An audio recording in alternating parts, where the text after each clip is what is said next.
This program is brought to you by the Georgia Neurosurgical Institute. For over 50 years, rendering neurosurgical care to patients of all social conditions, treating complicated problems involving the brain, spine, spinal cord, and peripheral nerves, endeavoring to encourage quality care, medical research, innovation, and education on a local, national, and international basis. Good evening. My name is Joe Sam Robinson. It's my pleasure to have with us once again the famous Dr. Buck Melton. Welcome, Buck. Thank you, sir. We generally discuss how things look for your run at the vice presidency. I mean, I haven't heard of a single other candidate out there, although apparently the Democrats wanted a woman. I don't know if that's probably going to be a problem, isn't it? I mean, there's a little gender barrier to come through. You're the surgeon. Many miracles can be accomplished. You could go to Johns Hopkins and see what happens. But in all jest, you've been jesting a lot about this. But for the first time, I think the vice presidential slot is going to be a serious, for the first time since the election of 1944.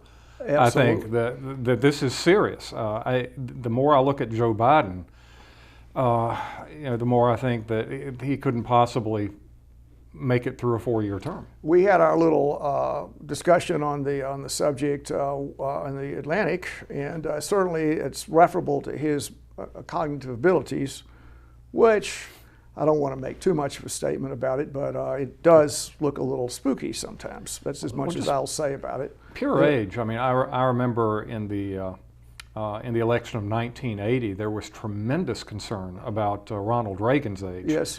And I think he was only in the late 60s. Yes.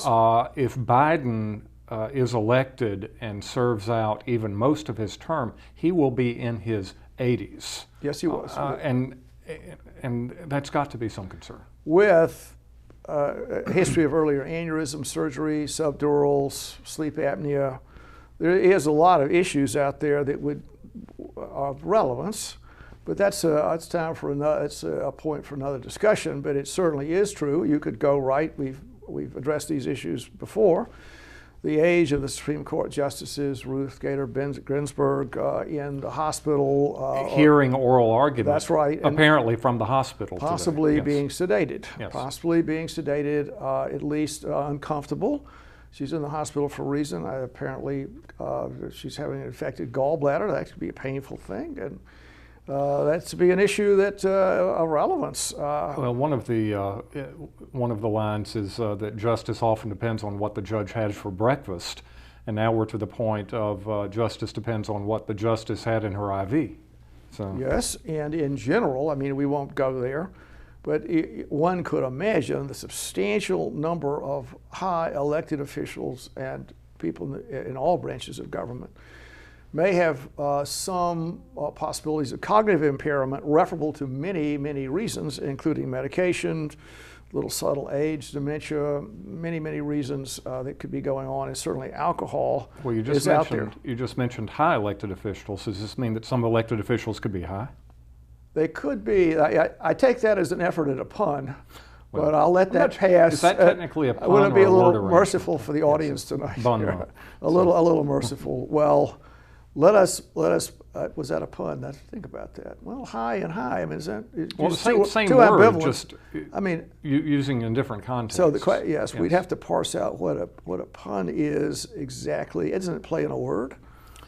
I'm not sure. Okay, well, all right, we'll let it go with that. We'll have to. I'm going to go look that up. But actually, we could get into a discussion about words.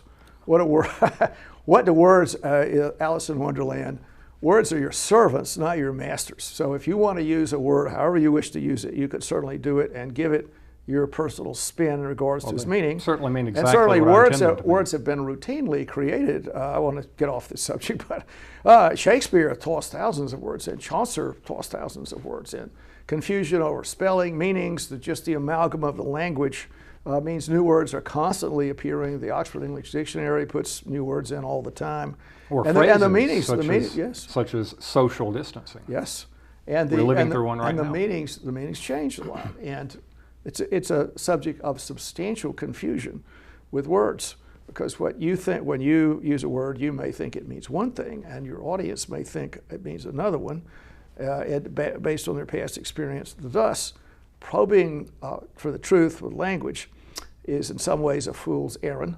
But all right, off that subject, if I can, I'm sure that was a useful run around the track a little bit. I started it. Well, it's okay. It's all right. We can keep talking. And so one of the issues that we possibly could discuss a little bit would be we're in the middle of the coronavirus problems. The country is on a lockdown. There's a lot of tension and against the government in many circles. People are walking, they're very upset. They want to really violate these restrictions. There's some kind of legal cachet attached to these restrictions in different locations. Some kind of penalties have been exacted if you go over the bright line, if you don't wear a mask, if you're too close to another person, if you cough on them, whatever the story is.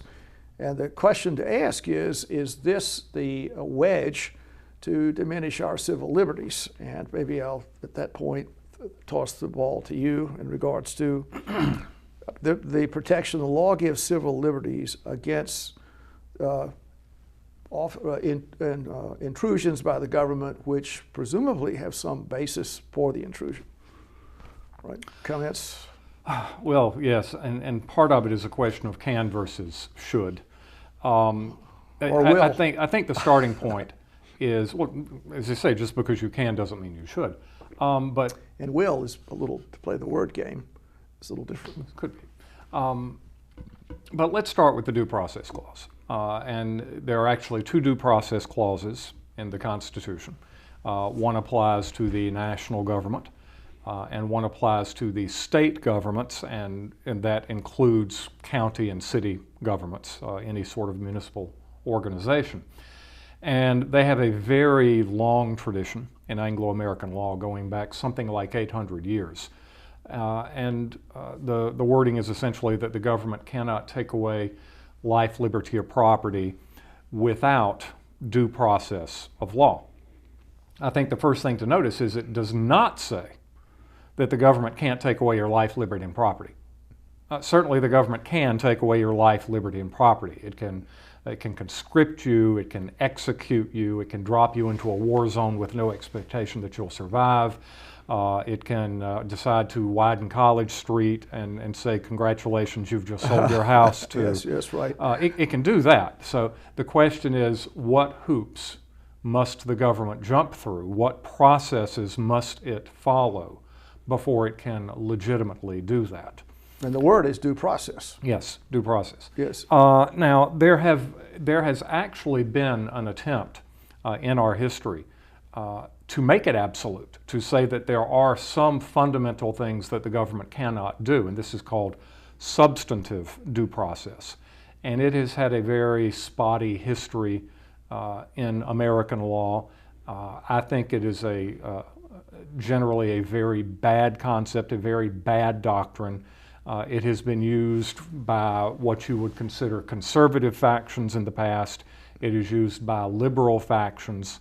So it's not allied to a particular point on the political spectrum. But substantive due process does attempt to read the doctrine as if it's absolute, that there are some things that can never be taken away. Probably the two best examples that we have today are on the liberal side of the spectrum. One would be abortion, and the other, very recent from Supreme Court jurisprudence, is same-sex marriage. So I think it's a very discredited doctrine. It's essentially, I'm the Supreme Court justice, I want to prohibit this, I can't find any other way of doing it, so I will run to substantive due process and do it. And even if you are a supporter, for instance, of same-sex marriage, there are other ways of doing it besides running to this discredited doctrine of substantive due process. Well, in due process, presumably, if due process occurs, then you can forbid same-sex marriage. We went through due process. We're going to take away your right to do this, assuming it's an intrinsic right similar to property or life. And if due process exists, presumably, any of these things can be taken away. Is that right? The idea of substantive due process is that there is a right that is so fundamental that the government can never impinge on it. So, for instance, if the right to marry whom you want is defined as a substantive due process right, it does not matter how many regulations or procedures that the state follows or how many hearings that it gives you, it can never impinge upon that right. But it can take your life. So in other words, wouldn't that trump everything, trump these arguments? The government could guillotine you and does. I mean, it electrocutes people. It certainly is quite permissible to kill people. The government can do that. It can say, all right, I've taken your life. It can certainly, if it wanted to, I mean, I guess they could find, occasionally this happens as criminal proceedings, all your property is forfeit to the government. I mean, it can do these things. I think you've got it flipped in a couple of ways. First of all, a due process right is something that an individual has against the government. It's not a right that the government has. So, for instance, if I'm a woman and I have a substantive due process right to control my own body, that is an absolute right, at least as far as abortion is concerned, that the government, that the community cannot impinge under any circumstances. But this is not in the Constitution. What I'm saying is, I mean, hitting the tennis ball back, it would appear to me that a substantive right to your life would trump your reproductive proclivities. And that, and no one supposes that that right exists. So there's a hierarchy, it would appear to me, of substantive rights. If you wanted to say this, these are God-given things. The number one thing would be the government cannot take your life, as opposed to any reproductive. Are you speaking of the rights of the fetus? Yes, or no, I'm actually speaking about the government, sort of another spin on this. Okay, you've got these reproductive rights that seem to be intrinsic. The government cannot impinge on them. But what about the right to your life? I mean, the government can do that. No one questions they can do that. They do it every day. There's no one that ever questions that. There's no questioning that, and so it would appear to me that if you accepted the idea that you have these intrinsic rights that are not in the Constitution, they've just appeared out of a magic hat, then there would be a substantial hole in the argument these rights exist, unless you extended them to other, particularly your own life. If it were illegal to execute people, that would make things work a little better. And then I'll ask you to respond to that. And then you also mentioned the fetus, and we could discuss that. Well, the problem is that when you're making these very interesting arguments, you are thinking like a lawyer instead of thinking like an activist, judge, or politician. Okay, all right. And this is the problem I've got against substantive due process, is it is arbitrary. That substantive due process was once used to protect the slave owner's right, absolute substantive right to own a slave. And they pick and choose. Wasn't that in the Constitution, though? Was it not? Not exactly. No, there were certain protections to slavery. But the point I'm trying to make is it is not applied with any sort of logical consistency. The judges on the court pick the interest du jour that they decide to extend this to without any regard to logical consistency as to what in the way that you have just done it. It's when judges pretend they are politicians. Judges decide they are frustrated politicians, and they pick and choose the interests that they are going to protect without a lot of regard to logical consistency. And that's one reason that substantive due process is so horribly discredited, and yet they still keep using it.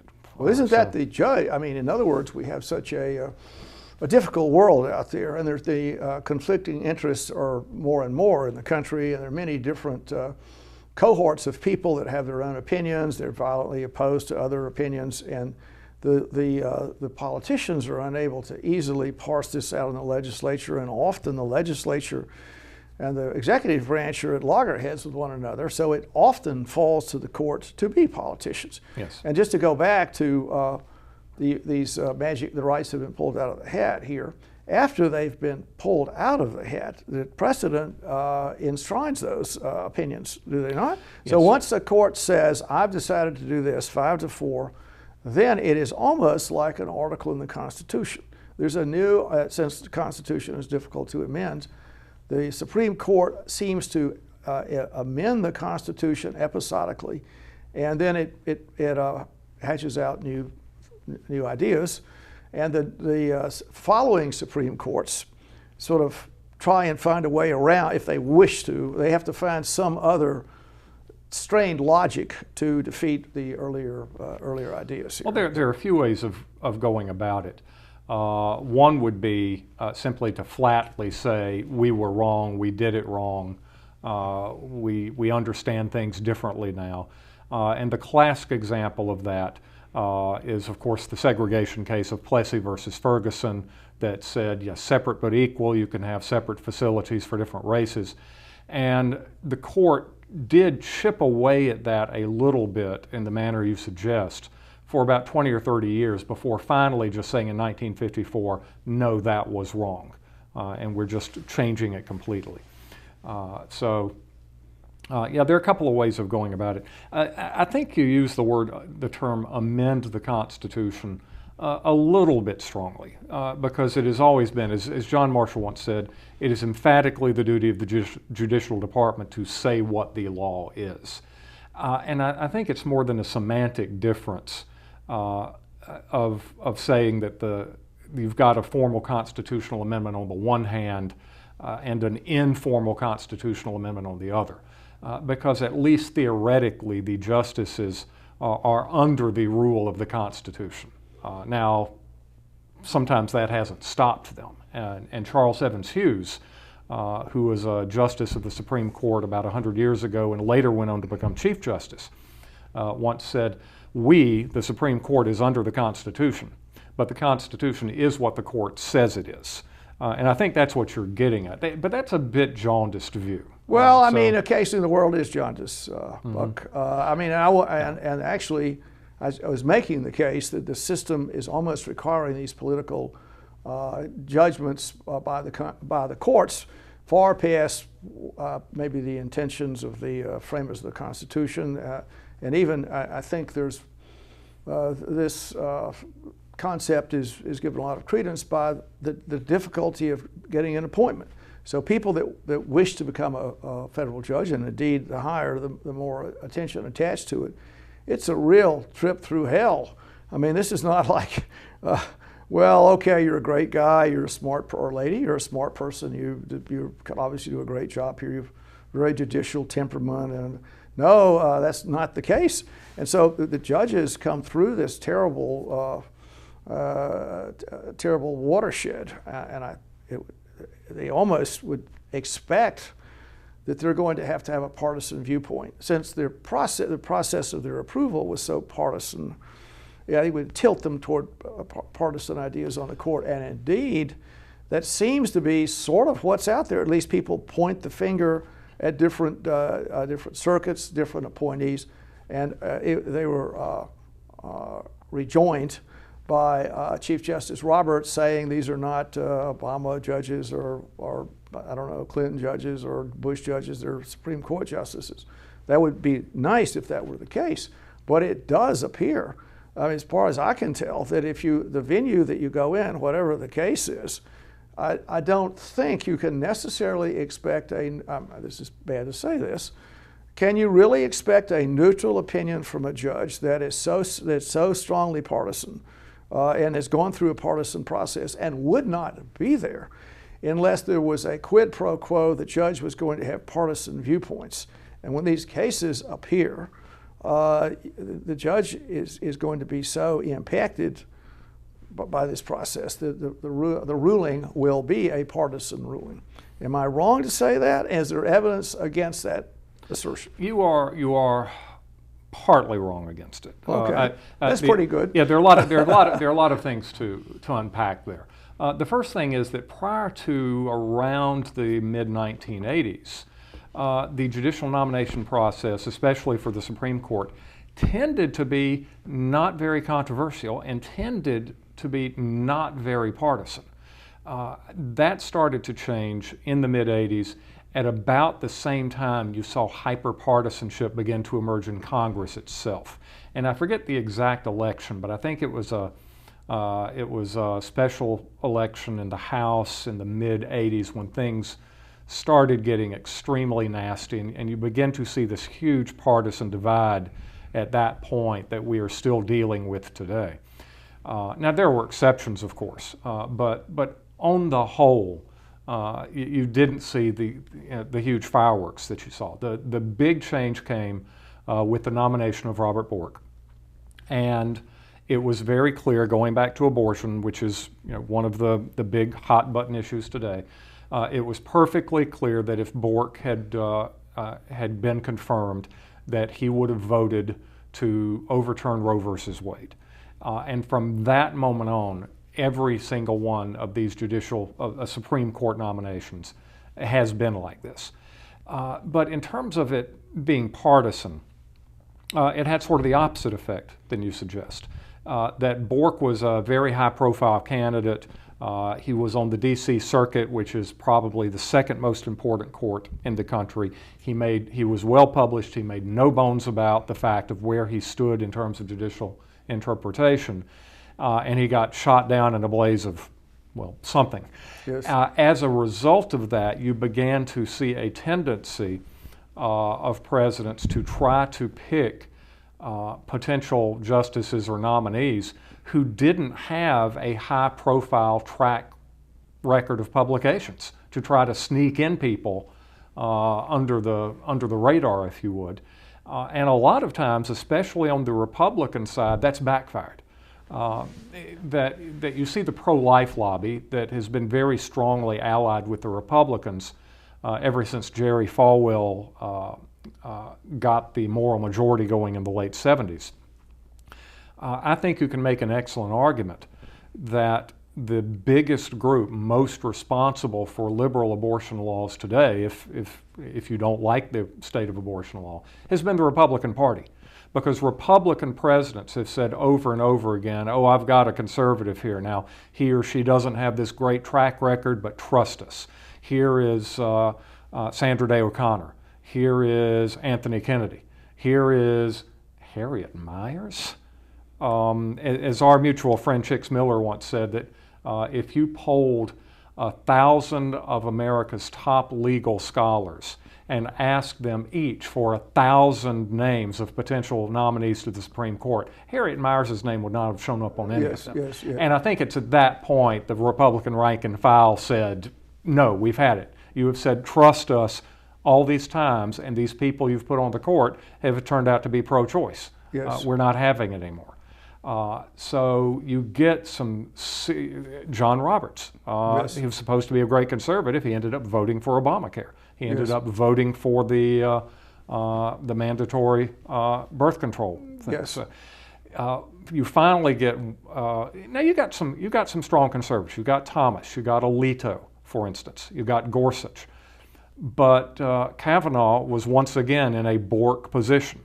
Strong indications that if Kavanaugh gets confirmed, then Roe versus Wade is on the ropes, and you saw the sort of fireworks Yes. that you suggest. So you're partly correct, not entirely. Well, it's hard. I mean, that's the way the world is. I mean, almost any opinion has gradations attached to it, and some parts of the opinion have some errors. But in general, I'll stick with my guns about that and say this is a substantial problem, and the politicians are really. We need to, I don't know, find another way to do this. And it does appear that the Supreme Court, you're going on there to represent particular constituencies. You're not, and those constituencies actually are pretty much located in the Northeast, and they no longer have a geographical tenure to them, nor do they have a tenure about, let's say, the judicial situation in the provinces. So the people that appear to be in these judicial positions are coming from a very selected cohort of lawyers, it's a little bit causing some tension, I think, out there, particularly as, if I can circle back to our initial thought about this judicial system is there, presumably to protect the citizens when the government puts arbitrary rules in to forbid social contact referable to viral dangers. And these rules have been put in, you could say some of them are debatable, which makes it a special, I mean, there's some special problems I have with them. If in fact the rules are being put in, they restrict human rights, they restrict your civil rights, and they're being put in, maybe the logic behind those rights is not totally correct. And there's no fulsome discussion, there's not a fulsome discussion about why these rights are being put or taken away. The legislature has almost nothing to do with it. And the judicial system seems to be pretty inactive about I guess interfering is the right word, get involved in the process. And is this a wedge? I sort of opened my little query about this. Is this a wedge to do this more frequently? We've mentioned the Reichstag fire. Could the executive branch say, you know, there's a terrible danger out there, whatever it is. Their danger might be terrorists. So we have these terrorists out there, and we're going to arrest people, or we're so worried about inflammatory language being used that we're going to just stop television. It seems to be there's too much inflammatory language out there, or we'll allow the people that that control the internet, we're going to allow them to do whatever they wish for these reasons, or we'll restrict whatever the internet does the way the Chinese do it for national security reasons. And you can see how this just keeps going. And I actually have some opinions a little bit. A lot of the regulations that are being put in there, the logic behind them deserves more discussion. And I don't think we're getting that. And these rules and regulations that are being put there are not just little things. They're destroying many institutions, people, livelihoods, not only here, but all over the world, particularly in other places. And so my question is this appropriate? What I think we've said the courts could intervene in this. Comments on that? I mean, they're there to intervene, all right? Well, there are lots that once again, I've got a lot of things to unpack. But let me back up first before we get to let me start with your first point. When you say that, you know, that it's sort of, and this is not your term, but mine, an incestuous group that are coming out of the Northeast. There may be groups represented on the court, but I'm not sure I would agree with your characterization of it. I mean, for instance, one of the best examples is Justice Sonia Sotomayor, who said that a wise Latina can, yes, you know, bring something. You know, so. But let's take your alma mater for a minute, because yes, of course I think the central ground zero is Harvard Law School, or consider UVA Medical School. Okay. Do you think that UVA Medical School or Harvard Medical School are producing a superior sort of physician who has superior training, that probably on average is better than somebody coming out of, and I don't mean to pick on somebody, but Wyoming State? Yes. So if you had to subject to brain surgery, would you go to a UVA grad or a Wyoming State grad? Well, I won't ever kill this, but actually, I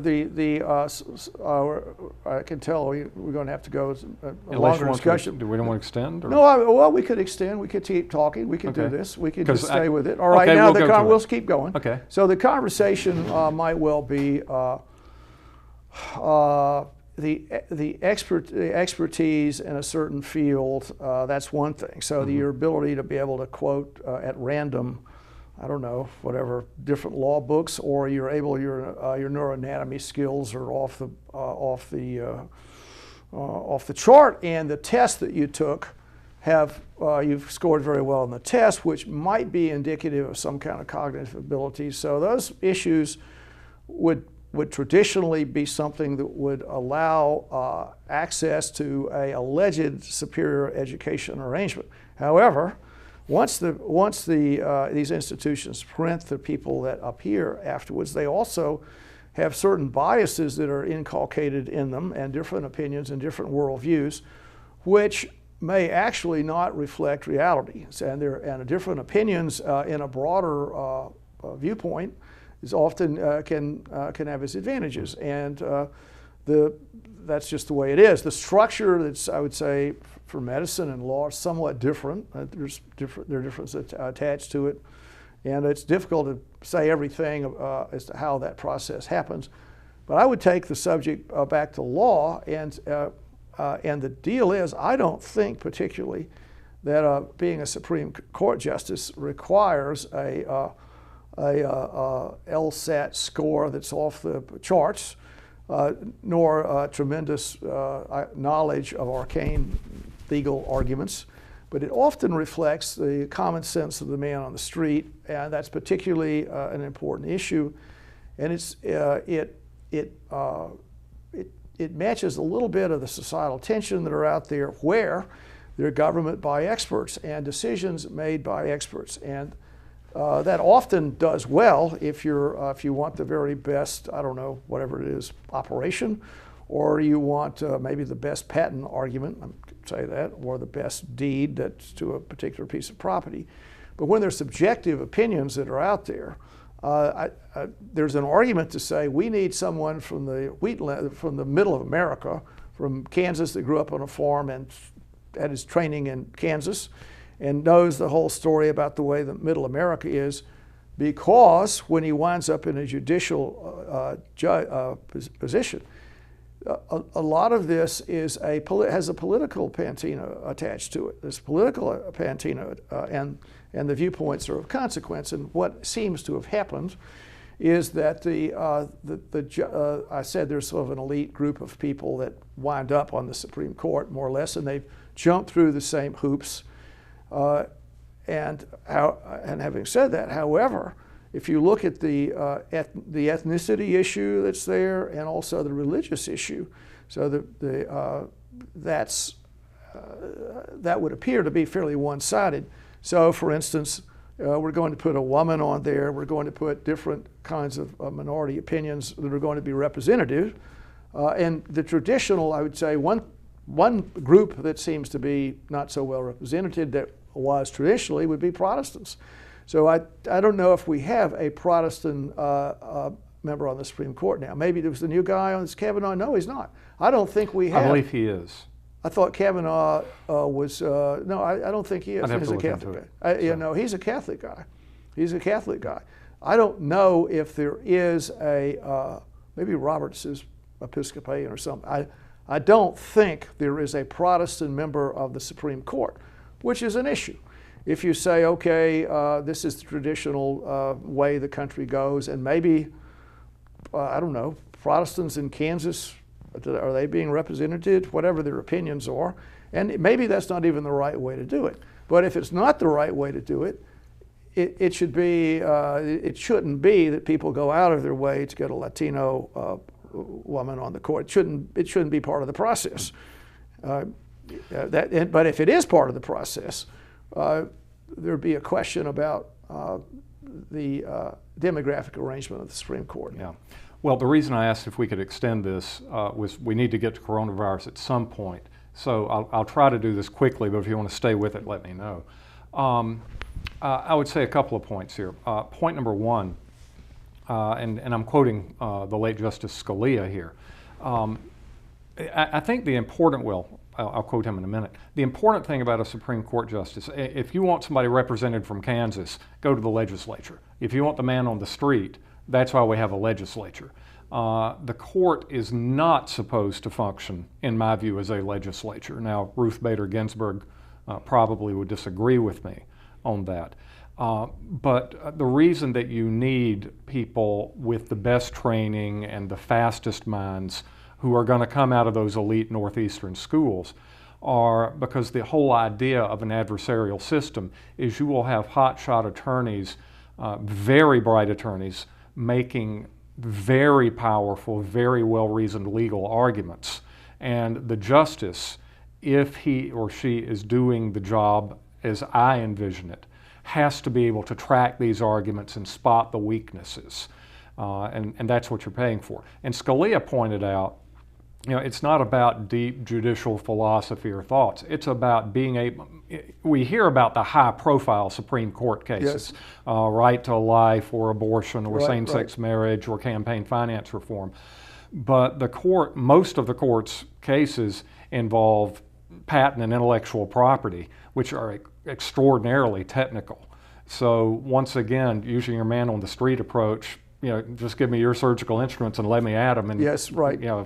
I've got a skill saw I can use to get the head open. And so yeah, it takes that kind of training and the best as possible.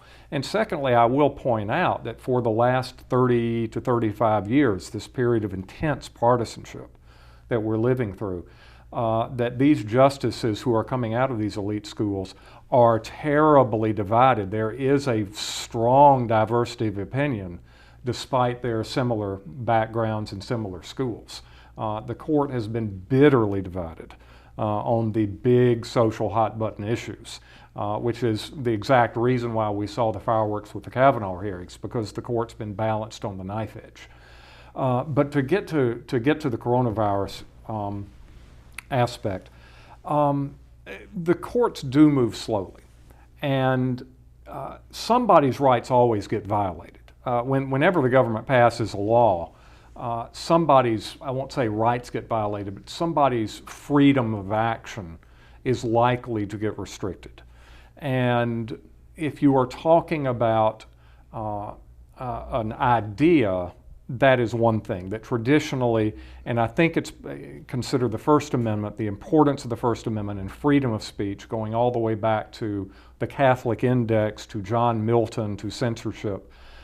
The idea of spreading ideas, of talking about ideas, has got a special place in our jurisprudence. And so the idea that we're just going to shut down the TV stations, I think is a different thing from saying if you are sick, you can make other people sick.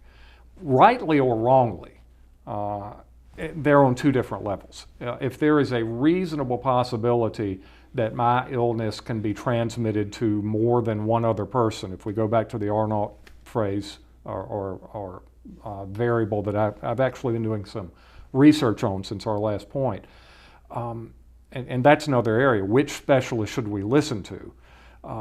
But in procedural due process, the governing authorities do have the right to say, for economic purposes or purposes of protection of life or property, we can shut it down, and the courts will show deference to that. But even so, if you've got an issue with that, if you're saying that the government is wrong about that, and the government's decision is costing me my livelihood, then I can walk into this court and bring a lawsuit. And we are already starting to see lawsuits brought. That doesn't help in the short run. Unfortunately, the judicial system is notoriously slow. But that is happening, and perhaps it should happen. Well, all right, I want to just go back to what, sure. wait, I'm going to just start back to your comment about the Supreme Court and have good cognitive ability. I have to say I've listened to some of the oral, which happily they've allowed this to be televised broadcast. You can hear the arguments, and actually, after great reluctance to do so, this actually, I mean, I won't. I'm not going to give them too much of a heads up. But I was pretty impressed. Yes, the quality of the interchange was on an extremely high level, and the lawyer, it was impressive to hear that. And I don't know why their objection was there. It was pretty reassuring to me. I'm obviously somewhat cynical, but the quality of the interchange was on a high level, and And the lawyers that were before the Supreme Court on this particular issue, to say they were knowledgeable on the subject is quite an understatement. And the questioning was erudite, appropriate, and you could sort of see in this, you almost could say as a spectator, well, it appears 1, 2, 3 on this. But having said that, the actual decision that's propagated is often in the hands of the law clerks, and I'll let it go with that. And so I think I'll accept the idea that you need substantial cognitive assets to be on the Supreme Court. I'll accept that. I will let that go. I mean, I know you can't just be hardly able to tie your shoes and be on. I get it. A personal anecdote there. I was my alma mater, Duke, had a symposium about 30 years ago, yes, in which they brought several members of both the U.S. Supreme Court and the Canadian Supreme Court. And I was watching some legal scholars make presentations with these justices on the panel. And to see the facility with which these justices, just black belts, chop these presenters into little bitty shreds without any, it's amazing. Yes, I'll accept that. I mean, I'll take that. And now, having said that, we'll maybe discuss what's up with the, the requirements to impingements on personal freedom to defeat the coronavirus. Yes. And you said, you brought up the idea, well, you can take this to court. Now, I'll ask this question. If a person, let's say, was, I don't know, all right, I'm going to take you to court, and what I want is a national injunction. I'm going to go to the local federal court here, and I want an injunction against whatever, anything, any government policy, let's say, against immigration restraint. I want a national, one of the things happening is the government has stopped immigration from coming in. And so I want an injunction against that because I believe the government's reasons to do this are irrational. And the government doesn't have the right to stop my relatives from coming here. The law seems to allow that, and the government has stopped them from coming in arbitrarily. And I use another word that's often there, capriciously.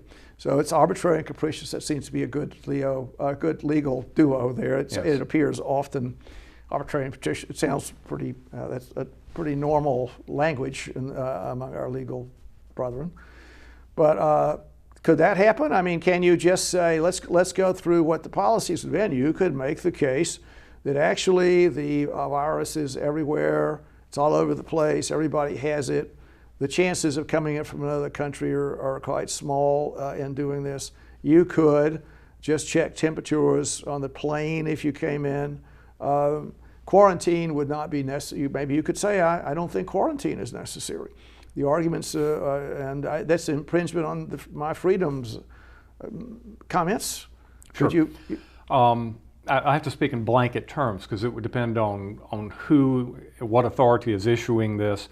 But regarding immigration, that actually took place right after Trump came in, and it was not coronavirus related, but right after Trump came into office, he said no more immigration from these 7 countries. Yes, Islamic countries or something. Well, yes, they were Islamic, but he made the argument that it was not because they were Islamic that he was forbidding people coming in from it. It was because they had, and he could show this, that these were hotbeds of terrorist action. Yes.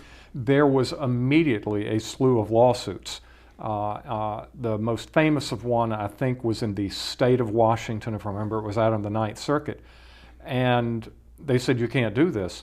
And it was interesting, the hoops they had to go through to meet what is called the standing issue. If you're going to bring a suit in federal court, you've got to show that what has happened has actually caused me an injury. It's not because I'm philosophically opposed to it or something. I have to show some injury.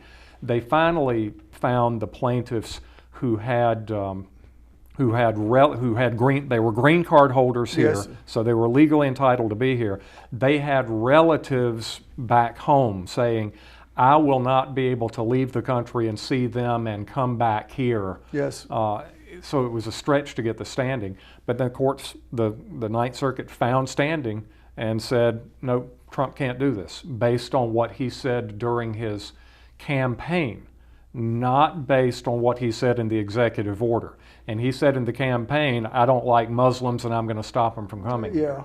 So this goes to what you're talking about, the activism. You know, the court found a reason. Well, we know what Trump said in his executive order, but we know what he really was thinking because he said it several months ago. Well, I mean, I've hesitated to take the subject in this direction, but we could.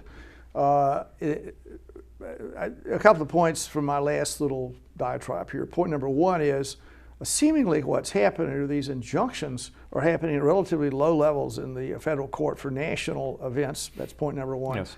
Point number two, the arguments that are being presented are often have a political component attached to them.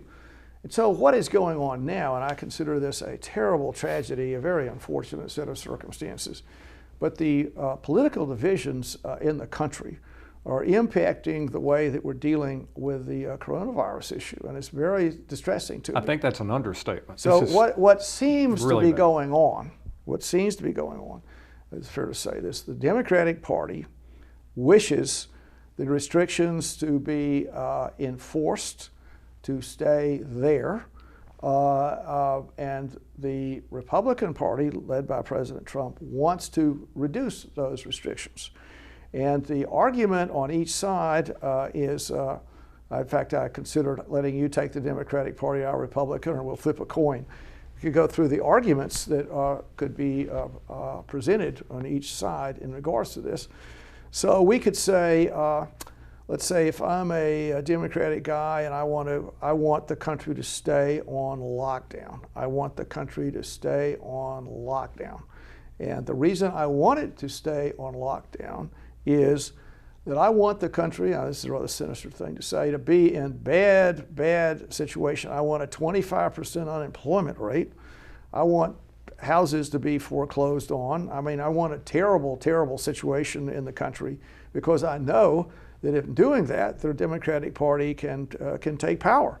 And the president can come in there, and there's such an anathema to have Trump in the White House is doing all these terrible, it's a danger to just a madman, a danger to world peace, Hitler in disguise, horrible, racist, terrible human, that any gesture is necessary to get him out.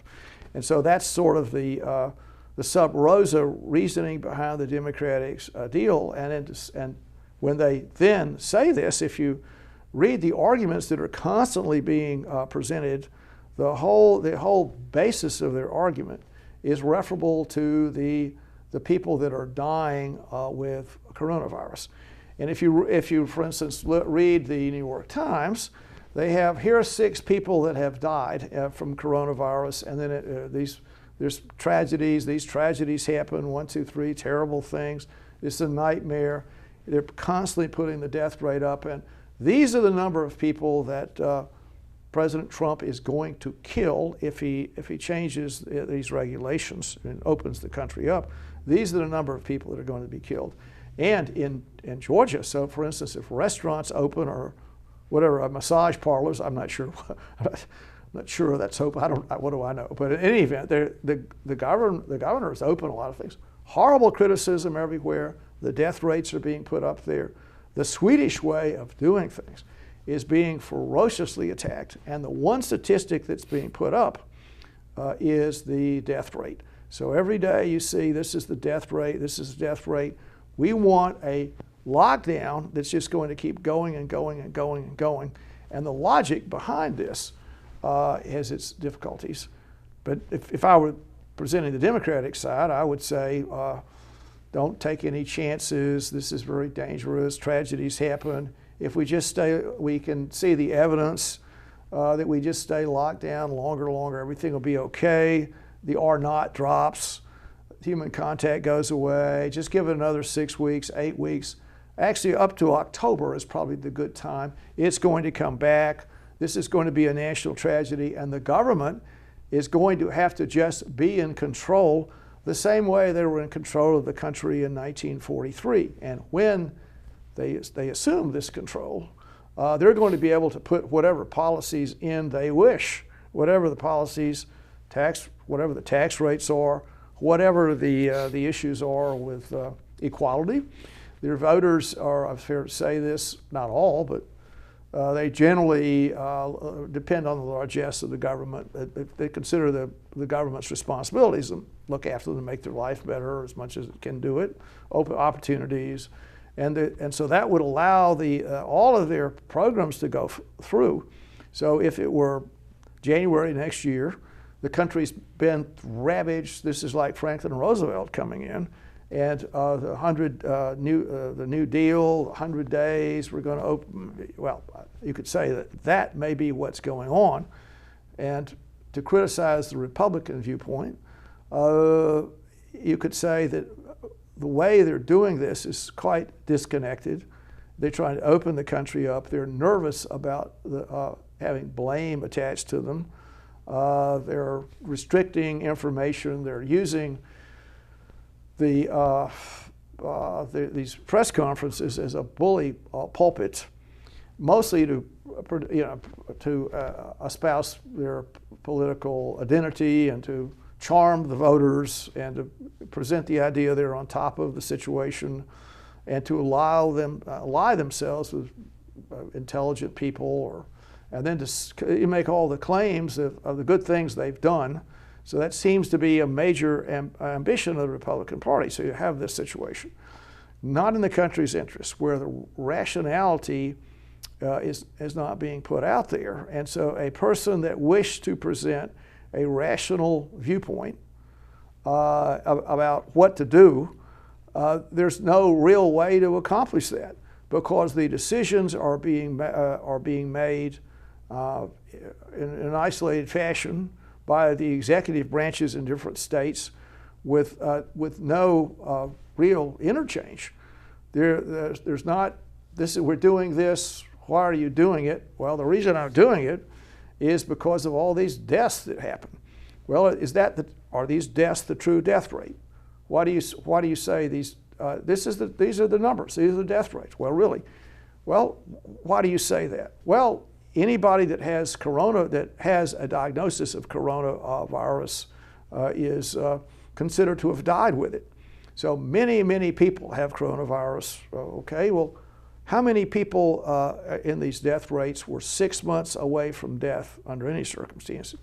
Oh, about 50%. Well, I mean, is that the argument? Is that what's going on? I mean, the years of useful life that have been lost. I mean, no one wants anyone to die. Is there another policy that would work? Children seemingly are quite protected from this. Should we close all the schools?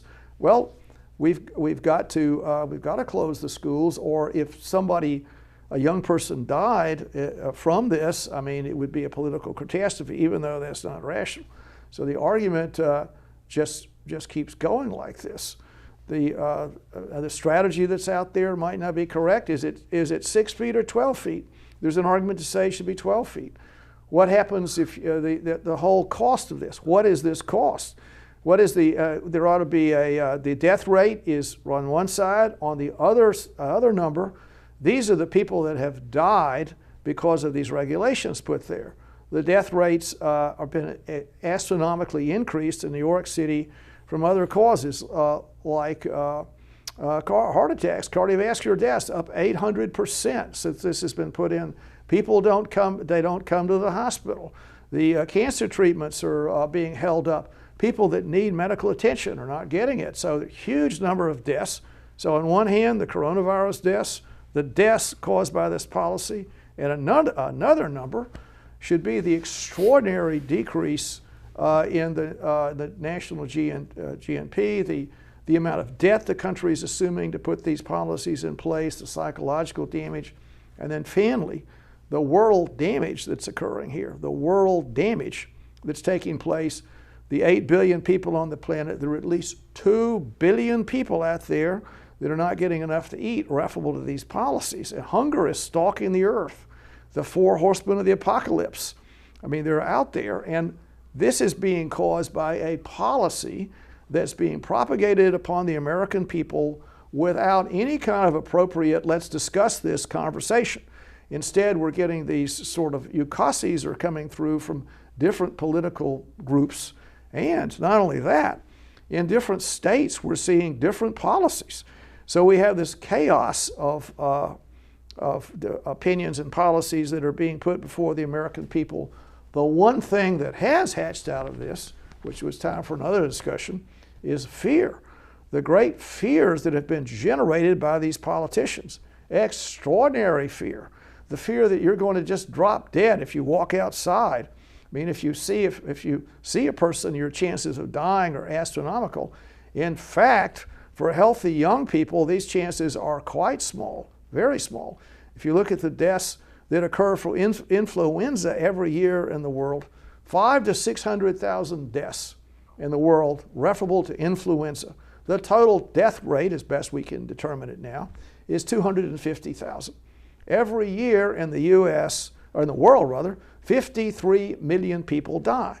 And the people that are expiring tragically, every life is precious, but the people that are dying are generally quite elderly, and the impact on the life expectancy of the earth is not having it's not having a big deal. Where the death rate and where human suffering is occurring is these policies that have been put in there. And okay, now there's an argument against what I've said here. Let's have that interchange, and they're really smart people that will say, well, the story is, just give this another 6 weeks and everything is going to be cool. Just give it 6 weeks. And we get just a flood of different opinions are pouring out. But I'll conclude and toss you the softball here. Softball. Whatever it is. But tossed it to you to hit back. But I look to what are we going to do about it? How do you say, I don't like this policy? How do you say that? I don't like the policy. I want some more facts. I want those 4 numbers. I don't want 1 number. I want 4 numbers up there. And I want decision makers, I want the American people to understand any way you drive the car, there's going to be some bad things are going to happen. The virus is going to kill people the same way influenza kills people, cancer kills people, automobile accidents kill people. You don't want any of that to ever happen. And the restrictions that are being enforced to diminish these deaths, let's have a discussion about that. Should it be 6 feet? Should it be 12 feet? What are your actual risks out there? Is the virus mutating in a successful way? Now, one of the things that happens is viruses mutate. These are RNA viruses. They're mutating. And so there could be an argument, and I think the issue is out on this argument, the virus could fizzle out. There's at least some statements saying this virus is growing less deadly, which people need to understand. Maybe it is not as bad as it was 3 months ago because the virus has turned into a more benign problem. And if the virus were to mutate in a bad fashion, normally what happens, it becomes so deadly that it can't be passed on, kind of like Ebola. All right, that's enough to say about that. But it's just these sort of putting this argument out there. This is the kind of argument that needs to be out there. If, in fact, this policy is one of the most central things that has happened to the American people in my lifetime. It's one of the most central things. It has a worldwide impact that's really rocketing around the planet. Everyone's life is being injured. People are being injured by the policy, and some people are being protected and helped. And is there another way to do it? Is there an intelligent other path to take that might not be so restrictive? That's my comment about it. All right. Where to begin? Well, I think the problem here is, and just a bit of hope here for the human race. Are there some people out there somewhere in a group of 350 million people? Are there some people that are hoping, that are cheering this virus on because it means the end of Trump? Yeah, there may be just a handful of them.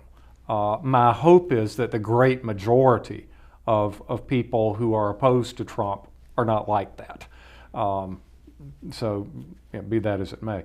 I think the problem that you're dealing with, or there are a lot of problems you're dealing with here, that this was an unknown quantity. As far as we knew, in December or in January, this thing could have a lethality rate as high as Ebola with an incubation rate of 2 or 3 weeks, which really could have been Armageddon. Yes, yes. I mean, you could have seen worldwide, Yes. 60, 70% of the human race. Yes, yes. We didn't know. Right. Now, and as time goes on, and as data increases, we know better how to handle it.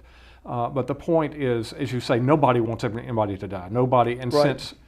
since severe disruption of the world economy and of the supply chains mean that people die, nobody wants that either.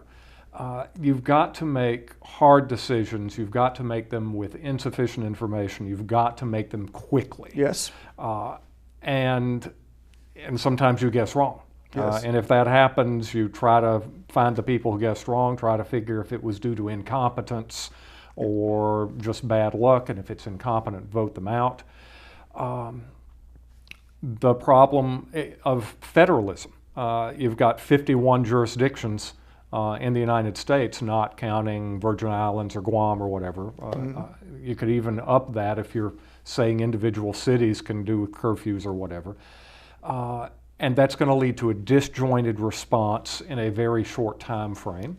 But also you've got different circumstances, back to Wyoming versus New York City. Yes. Certainly there are 2 ways we could be guaranteed to polish off this virus. Yes. One is everybody goes into a cell, has no contact with any other human being, and stays there for 3 months. Yes. The other is herd immunity. Let's get out there and have a massive measles party. Yes.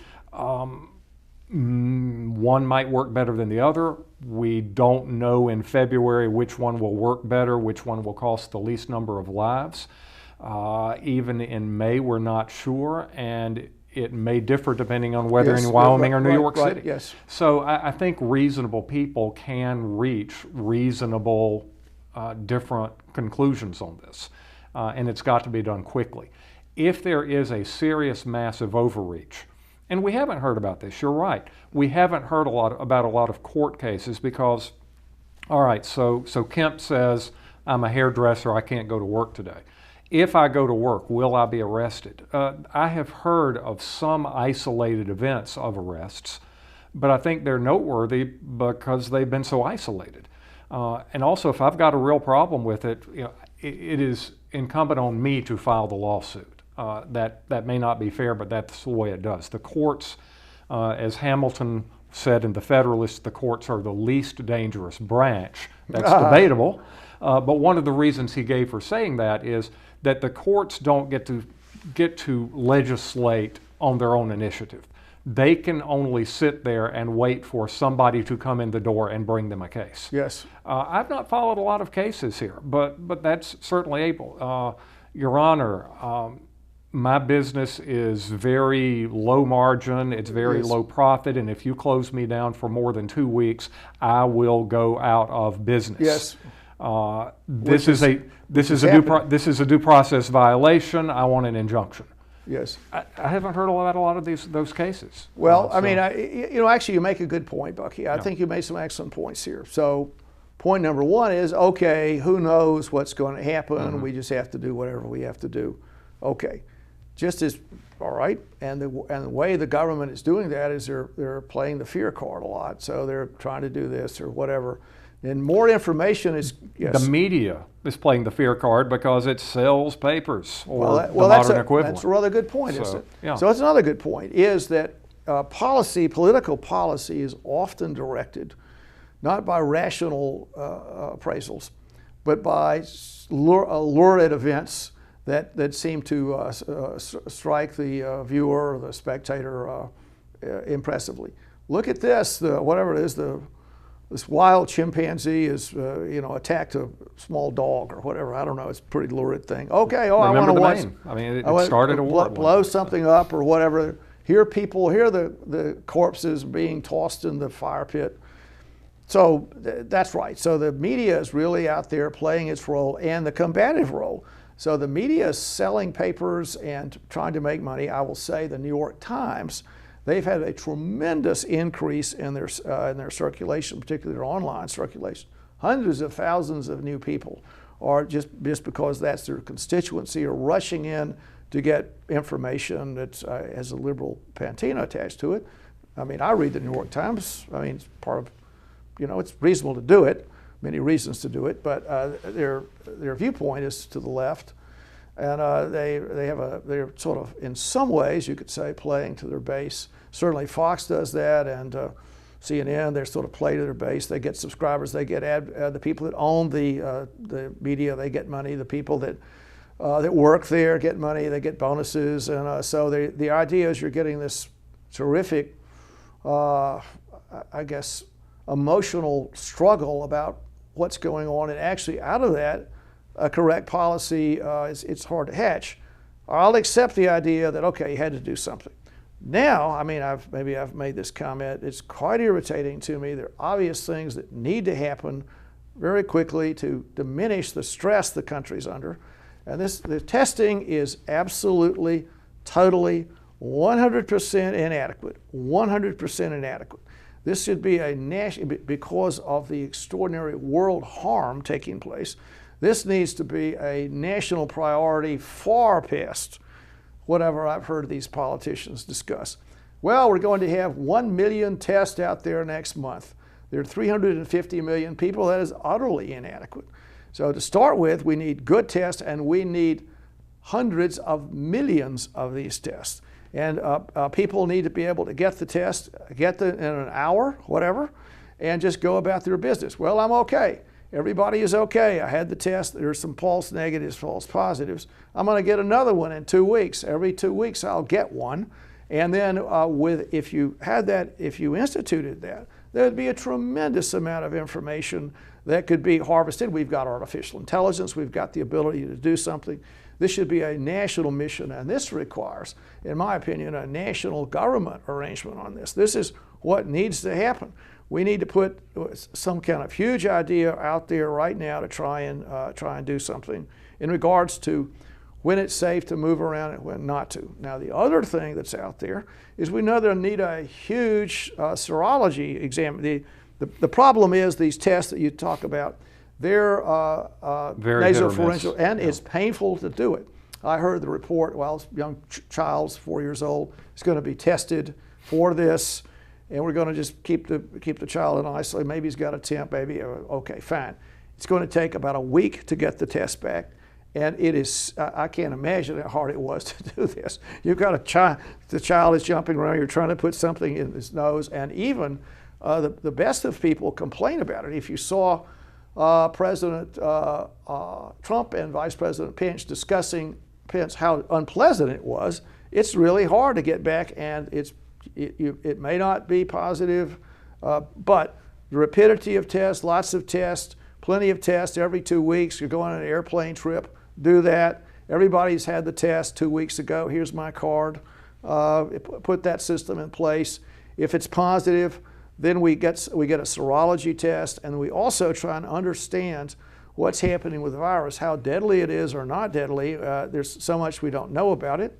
People say, for instance, if you're a heavy tobacco user, you smoke a lot, it would appear that would weaken you and make things worse. For some crazy reason, those people seem to do better. Heavy smokers seem to do better with it. We don't know, so much we don't know about this. But, and it's fair to say, well, we have to be careful. On the other hand, we can see the damage that's taking place. There's no question the world damage is unbelievable. The other thing we can say about this is the paucity of information around the world is so compelling. We have no idea what's going on, let's say, in India. If 1.3 billion people there living cheek to jowl, and if you look at the numbers that have been produced, well, we've had 400 cases. Oh yeah? 400, why is it? Well, obviously, it's become endemic there. I mean, millions of people must have it. Occasionally something appears. So the world impact is out there, and what is that world impact? No one can say. We don't have the information, but we do need to really get going on the testing part of it. It's an immense amount of money, and the government needs to do that on a national basis. And so if you're having a discussion out there, okay, I'm going to just discuss this with whoever the decision makers are. Tell me why you don't have 100 million tests. Why don't you? What's the reason for that? Well, what does it take to produce a test, and a good test. I think it's just resources. Yeah. It is resources. You've got to say, all right, we're making candlesticks. You're not making candlesticks anymore. I'm the czar of testing. I'll make it worse than that. That we haven't been making candlesticks because in the global economy we outsourced everything to China. Good point. So I guess you could say another thing is so much of the stuff is in China, and actually, it's a little distressing to me. Everything is. I mean, I'm all in favor of a world community. I'm in favor of these arrangements around the world. I think it makes a lot of economic sense, promotes brotherhood, good. On the other hand, if that's the deal, if we have important resources we don't have access to, that's distressing to me. And so much of the stuff is offshore, and the Chinese have got many good qualities. The Chinese government, they do have many good qualities, and on, but they're not a totally Western arrangement here. They've got their own culture, their own way they do the deal. They've got their own authoritarian arrangement. They've got a long tradition of the emperor. They've got complexities. But we need to, so it may well be their tests are not correct. They sent them out, and there was a big problem in England, for instance. Their testing was delayed because they got thousands of inaccurate tests that came through. The same thing that happened here at the CDC. So the tests were screwed up here because of a CDC error. Well, now the czar of testing needs to say, this is like World War II. We're going to get those tests out there, and I'll have whatever power I need to get it done. But weren't you just saying that you've got a problem with all these Lucasis coming out and these diktats and? Well, that's right. That's right. Yeah. Yes, that's right. There is an appropriate thing.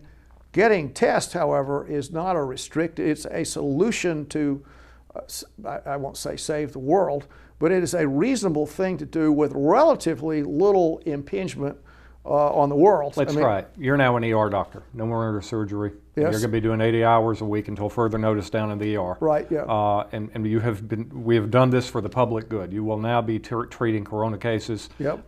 You will have to just put your neuro practice on hold for Which the next 6 months. Some people have actually done that. Some people have been sort of drafted. But are you okay with that? Well, I'm not sure I'd be competent to do it. Yeah. I mean, maybe that's the least of anyone's worries. So. Would I do that? I wouldn't hesitate to do Okay. it. I mean, I wouldn't. If for the public good, I mean, that would be reasonable for national emergency. It's just like, Pearl Harbor's attacked, and I'm going to go in the military. Well, this is interesting because our reaction to this has been so radical, and I think this is the point we touched on earlier. Pearl Harbor was a unifying event. Yes. Now there was recrimination, and you don't hear about that a lot, but Right. there were investigatory Roosevelt did boards. this, or the admirals were drunk, or whatever. Right? Yeah. So, but that being said, it still generally, you're never going to have 100% unity, Right. but it pulled America together. This has been a stress test that has ripped us even farther apart on the fault lines that already existed coming into it. I think that's an excellent point, and you could ask the question, why is that? And I think a lot of it is you're not having a person that's saying, let's do this or let's do that. Their political litmus paper is there to say, well, you're a Republican, you're a Democrat. What about a national well-wisher? What about this? What about that? What are the resources? How much is this costing? I mean, how hard it would be to get these testing there? And I'm a sort of an external observer to this, but I know more resources would help. Mm-hmm. More resources would help, and a sense of national emergency would really do something. And President Trump is doing something or whatever. But the takeaway message on this, everything is being so colored by the political controversy in the country. So colored. I mean, almost no one does anything without thinking about the November elections, which is terrible. I would call it treasonous. In other words, if you're an American and you're worried about the November election as opposed to national welfare, that's really, really bad. Well, I have to wonder for a second, what if Pearl Harbor had happened a year and a half earlier, going into the 1940 presidential election? Would you have seen a division there, people out for Roosevelt's head for letting this happen? So Pearl Harbor did not happen during an election cycle. Coronavirus has happened during an election Well, cycle. I mean, So- I have no question in my mind that if Pearl Harbor had happened under any circumstances, the American people would have risen up in their righteous wrath and struck down the intruder against our, I'm quite confident of that. I mean, it was a different era. Of course, there was tension back and forth, but I think the country really came together. Roosevelt did a great thing. The UK was already in the deal. Winston Churchill helped. Actually, the atrocities that people were observing united the country too. These guys are bad people. That was pretty obvious. Which is a bad virus. It is a bad virus. They're just trying to eat us all. And so. why can't we do a better job on this? And the takeaway message is, I don't think we're getting enough interchange about what's up here. For instance, the opinions I just said. What about some kind of rational interchange? And what I see on these press conferences is some of the inquisitors actually sort of touch on reasonable points. They're reasonable points, and then President Trump just bashes them down.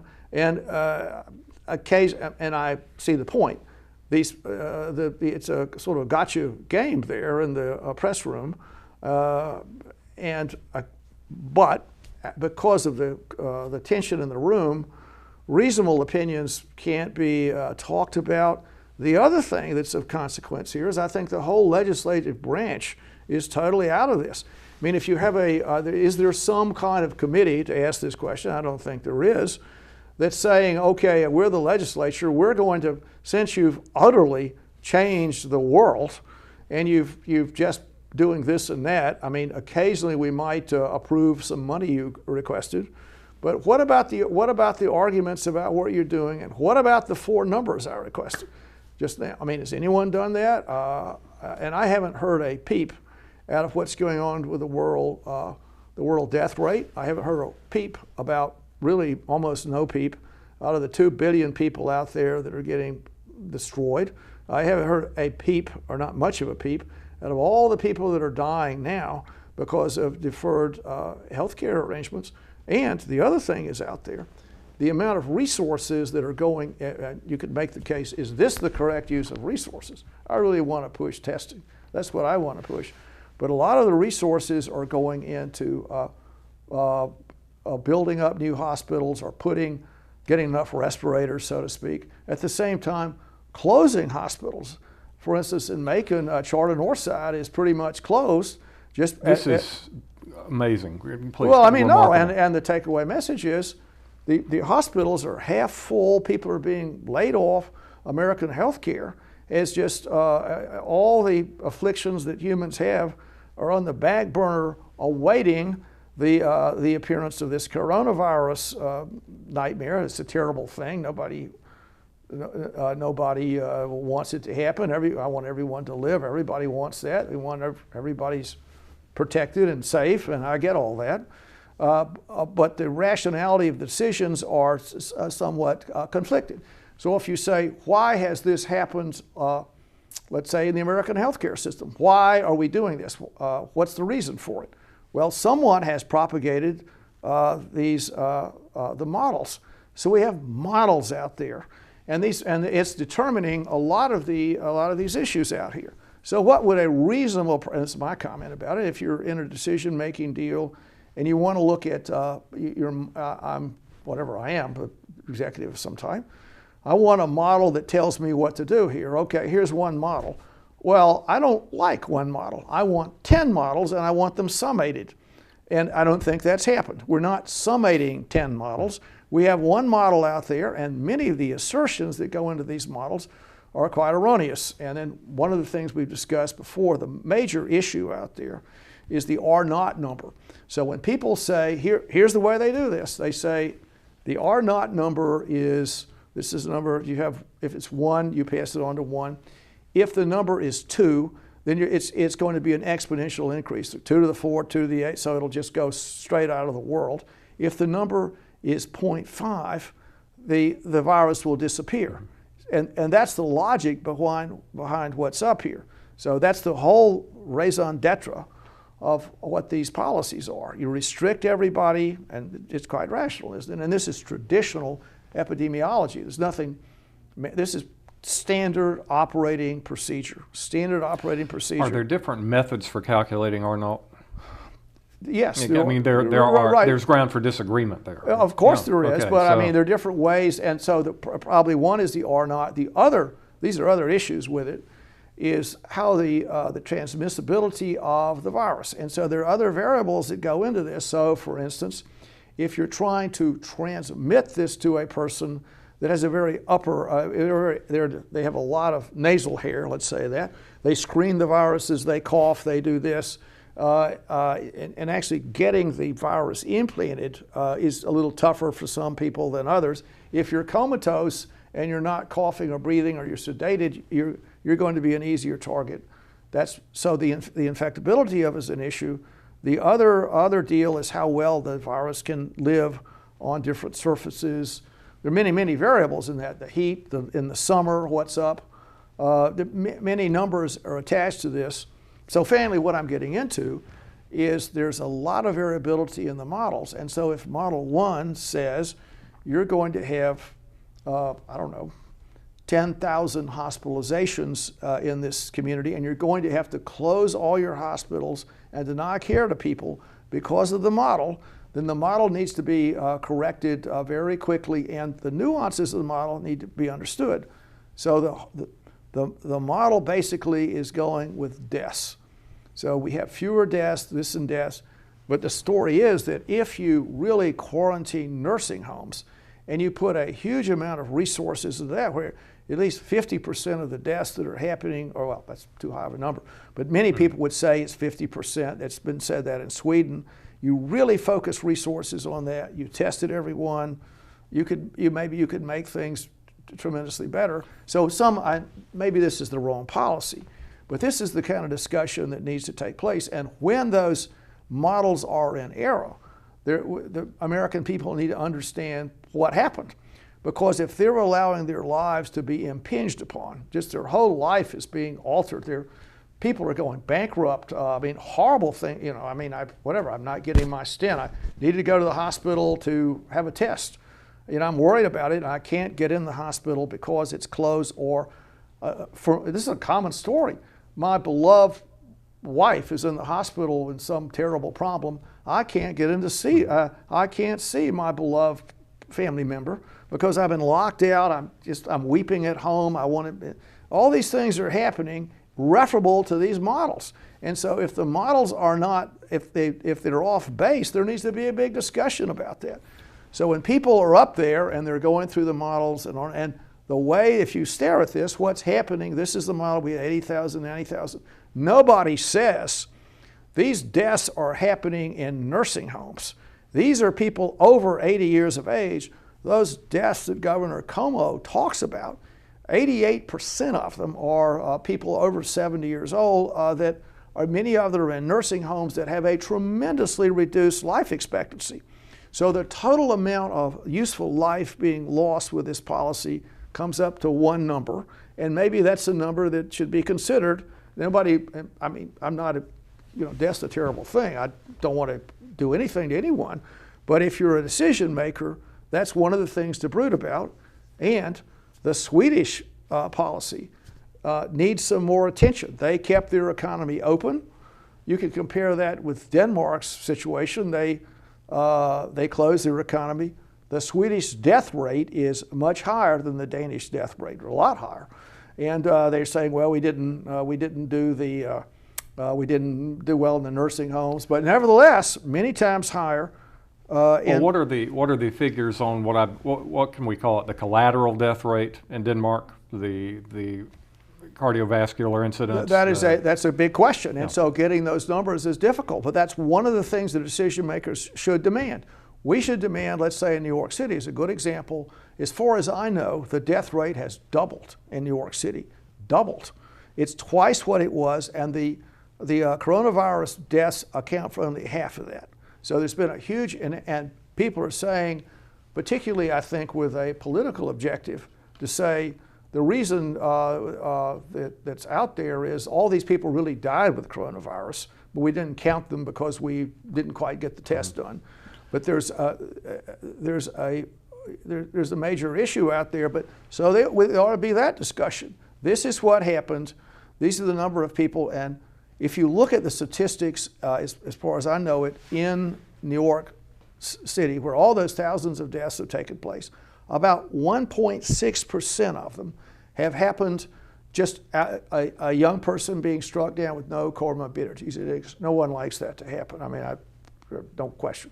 So people can be struck down just out of random, that happens. But Terrible. The stats are against it. Yes, they are. And so if you said, if those statistics were presented that way, there would be a lot of changes. And there's no question a policy needs to focus on older people and people in nursing homes and protect as much protection as possible. They need to be quarantined.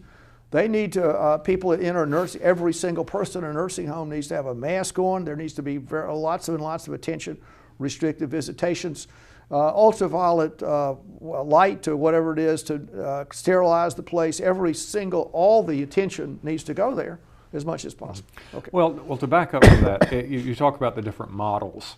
And this is the thing. I think you do have this idea, and perhaps this is more on the side of the people who want to keep us closed down, that, well, science has the answer. And I think that's a little naive because, first of all, science can be very political. And on top of that, science is more of a method than a concrete answer. So depending on the model you use, you get a different answer. Right. Which goes back to my statement that the more data we get, the more concrete we can get, and the more we can narrow down the likely or rational way to go. But I do think that interesting, and maybe we are to the point now that we can say we're getting enough data that we can say maybe it is safer to open up and go for the herd immunity. But I don't know. Well, that's right. I mean, that's a subject for another time. We've had sort of a long conversation. Yeah. We'll draw it to a close. But yes, and the other point that's out there is, I mean, there are lots of cards in the deck here. Number one is a vaccine if the virus doesn't mutate. If it mutates, it may well become a lot more benign. We may have to get a vaccine every year, different kinds of treatment for it. Different policies out there, testing, what else can we think about, what kind of numbers do we need, and is there a fulsome discussion about what actually is going on and what's useful? I'm particularly interested in schools. Let's see if we can open, and that's what's happened in Europe. It's a relatively safe, nobody wants to sacrifice, I mean, no, I wouldn't, last thing I'd even consider. But the younger people seem to have a substantial amount of protection and family. One of the issues that's said about this, it's often said, I'm comparing this to the 1918 flu epidemic when 100 million people died, and we're going to adopt the same policies and this could happen, and it's the same thing. Well, it's not. One of the things that there hasn't been a reasonable explanation for is the people that died in 1918 were all young. They're all the young people, and all the old people were spared. This time around, all the young people are okay, and the old people are the people that are getting the injuries. This is more typical as opposed to the. Yes, it is. Yeah. And so the other, I won't go. My final comment, and we can conclude here, is the thing that needs to be looked at are the influenza deaths that happen every year in nursing homes. So there's many people die every year in nursing homes from influenza. So they're just a vulnerable population that every effort should be undertaken to protect them. And anyone with substantial comorbidities needs to be protected. Anyone with immune issues, they really big to get protection. Well, and we do have the advantage in that the susceptible populations already are pretty largely confined in places that you can police more easily. Which we should do. Yeah. I mean, I think the National Guard is going there. That's great. Well, all right, Bucky. It's a good interchange tonight. I hope we weren't too tedious for our viewers. Not at all. Okay, thank you for coming. We'll talk again. Thank you, sir. Thank you. This program is brought to you by the Georgia Neurosurgical Institute. For over 50 years, rendering neurosurgical care to patients of all social conditions, treating complicated problems involving the brain, spine, spinal cord, and peripheral nerves. Endeavoring to encourage quality care, medical research, innovation, and education on a local, national, and international basis.